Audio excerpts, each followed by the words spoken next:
ka ba niya sinasama? Para sa Hindi na po pwede yan. Oo, tsaka hindi na, alam niya, Temelda yan. Ano pa yan? Wala ka pang trabaho? Nire-reserve kasi sana namin yung mga ganong moments sa pang-honeymoon. Di ba, syempre bongga yun, di ba, honeymoon Paris, ganyan. So, nire-reserve namin yung moment. Pero usapan niyo na yung honeymoon, ibig sabihin na yan, may wedding. So, ilang years naman na nating nachichismis. Lahat naman ng serious relationship, dun din naman talaga. Gusto mong pumunta.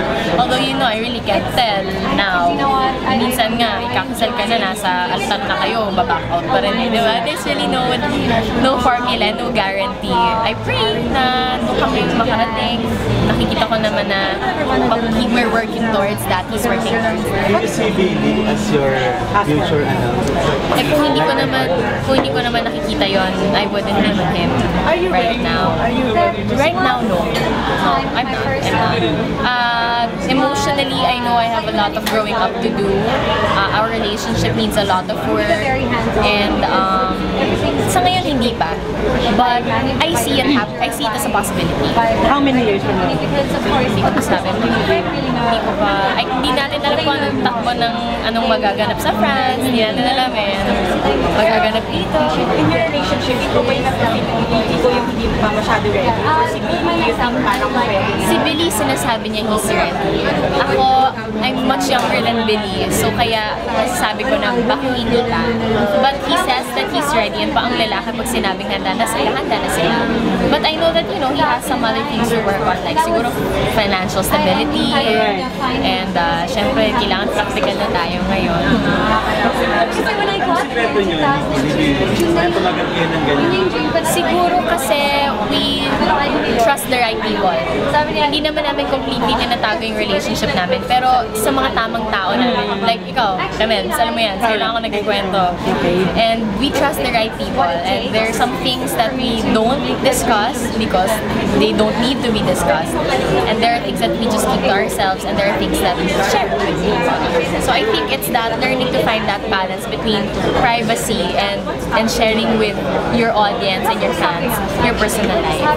What it is that you will miss? Napaka-ano kasi yan eh, very malambing yan si Billy, very sweet. Mamimiss ko yung pagpunta niya sa bahay and you know, just having dinner. I'm sure even my parents will miss him. Na minsan nga lang yun hindi makadalaw sa bahay. Oh, si Billy!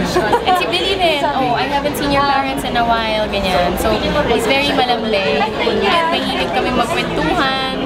And lahat kami nagdi-dinner sa bahay, wine, chismisan, ganyan. So, I will definitely miss those moments. And his smell. Mabango kasi siya. So, magpapaiwan ako ng perfume niya. Iwan mo yan na para spray ko lang sa mga taga-bird Ano ba perfume niya? Ano ba yun? May fly. Perfume niya, ng human. Na perfume niya. How did you influence and vice versa? Billy has taught me to become an adult. People think that I'm mature for my age, pero totoo hindi. I'm really very isip bata. And alam ni Billy yan. I'm like a child. When I don't get what I want, I throw tantrums. So he's helped me overcome that. Tinulungan niya ako. Tinulungan niya ako maging mature. And I think for me naman, natulungan ko naman siyang siguro maging mas seryoso sa buhay.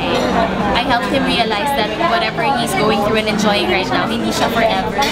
So kailangan maging brainy tayo sa mga bagay-bagay.